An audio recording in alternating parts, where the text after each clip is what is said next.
Have yourself a merry little Christmas. Let yourself be light. From now on, our troubles will be out of sight.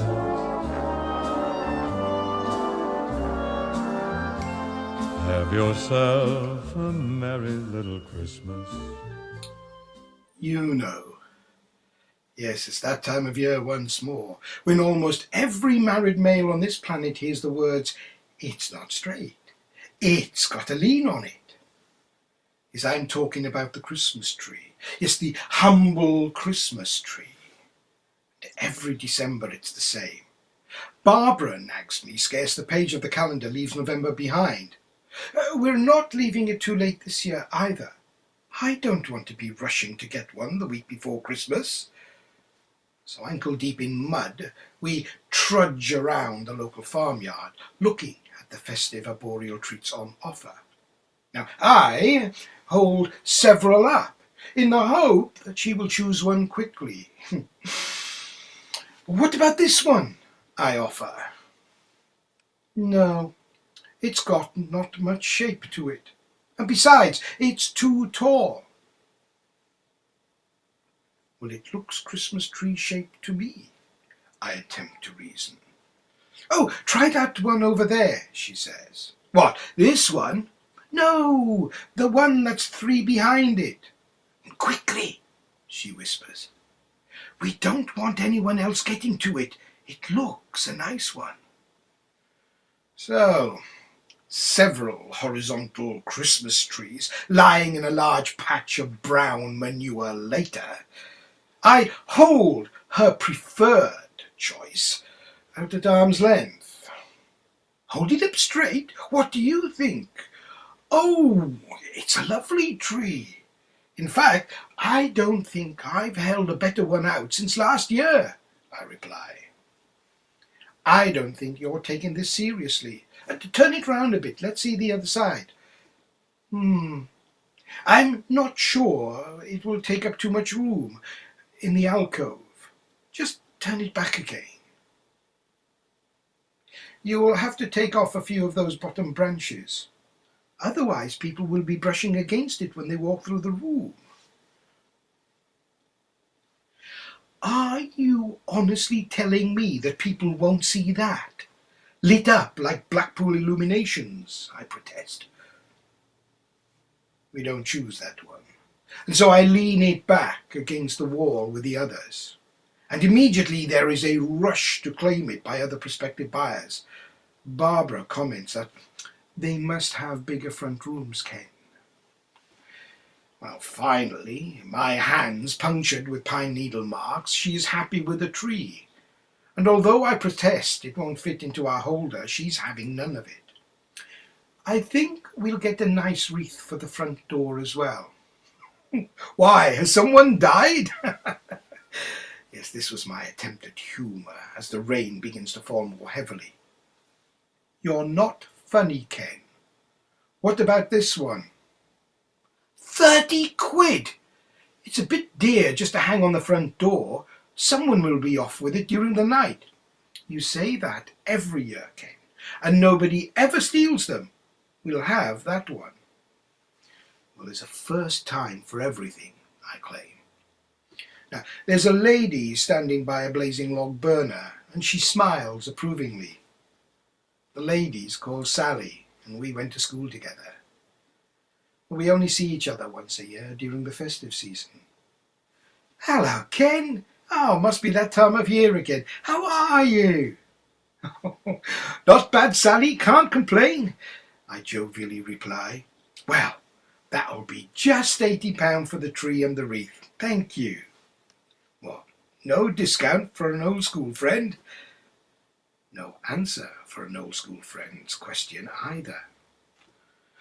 Now, Barbara is talking to some stranger whose husband is attempting to get a 7-foot tree into a Ford Fiesta, and yes, with some difficulty. "Barbara, I could do with a little help over here, when you've got a minute."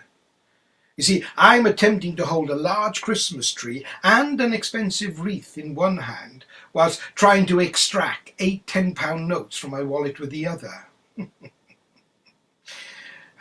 See you next year then, Sally says, as I venture out into the December monsoon. Oh, and by the way, I would get some vanish on that cow muck all down your coat before it sets hard. I find it's the only thing that almost gets it out.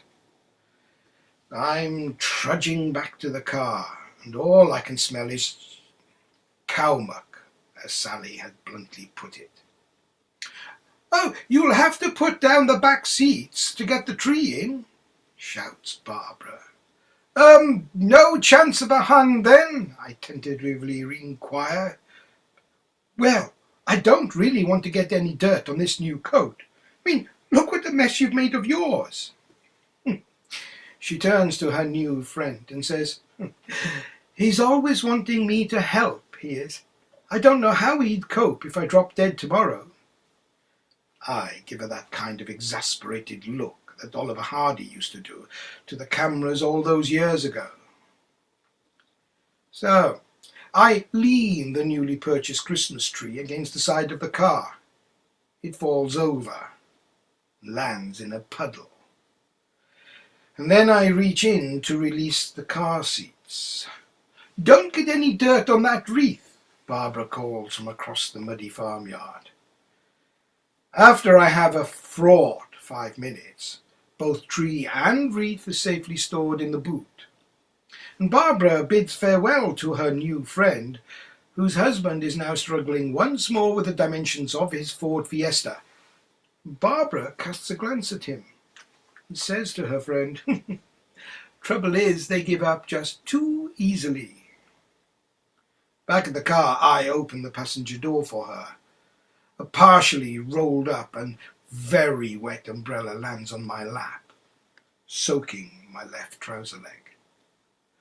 "Where are you going to put that umbrella, Ken?" she asks. Well, I avoid the obvious response and throw it behind the passenger seats. "Mind that wreath, it cost £30. Fully aware of the financial cost, I drive the car home. "Have you, trodden in something, Ken? There's an awful smell in this car." Oliver Hardy looks back at me from the rearview mirror.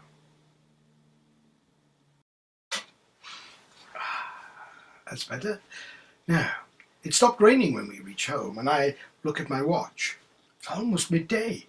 I think we'll have a nice cup of tea when we get in. What do you think, Barbara? We'll do no such thing. You have this tree to put up and the wreath to hang on the front door, whilst I have a warm bath. Oliver Hardy smiles at me in the rearview mirror once more. "Oh, you'll find the stand at the bottom shelf of the garage. It will need washing out as well. I don't want the smell of stagnant water all over Christmas. And talking of smells, are you sure you didn't tread in anything earlier? Check those shoes before you come into the house." And she marches through the front door and closes it behind her. "I'll bring your bloody umbrella in then, shall I?" I muttered to myself. Bloody Christmas tree. Bloody wreath. Now the stand is on my workbench at the very back of the garage, and the tree comes out of the car far more easily than it went in. I'm tempted to throw the wreath on the floor in protest, but that would be like setting fire to 3 £10 notes in my eyes, so I think better of it. Guess what? The tree doesn't fit into the stand by a Scarborough mile, and my attempts with a hacksaw, tenon saw and axe fail miserably, that is, at trimming it, and the only thing removed is a large chunk from the workbench. It's going to have to be the electric saw. Now, devoid of any electricity, the electric saw is a benign piece of equipment. But let loose and fed current from a socket, however, the thing takes on a life of its own and becomes a veritable beast, demanding a cautious approach and a sturdy pair of protective gloves. That is, if one is to avoid a visit to casualty. Well, after a few choice cuts, and without the loss of any fingers, I am ready to try the stand again. The tree fits, but rather loosely. But never mind, a large gap around the bowl will allow for watering. It's time to tighten up the holding bolts.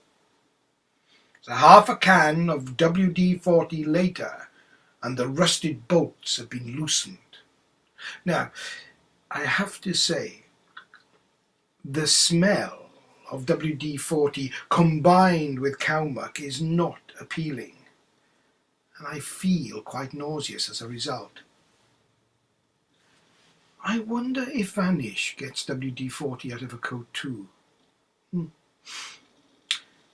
After a minimal amount of resistance, the bolts are tightened, and the tree is seemingly fully secured, so I stand it up on the garage floor.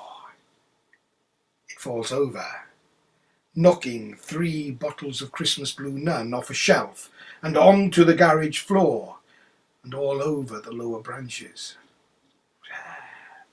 I give up and carry the tree and the wreath over to the house.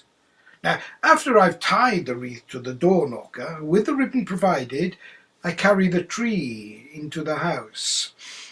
"Oh, and take your shoes off before you go any further," Barbara calls from the upstairs bathroom.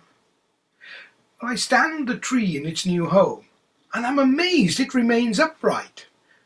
Yes, but the reason of that was that it was leaning against the wall. And no sooner as I had sat down that she's appeared, apparently thawed out now. Did you check those shoes? There's an awful smell in here." Well, before I've had a chance to answer, it's not straight. It's got a lean on it. I don't know about you, and I'm having feelings of déjà vu here. Have yourself a merry little Christmas. Let yourself be light. From now on, our troubles will be out of sight.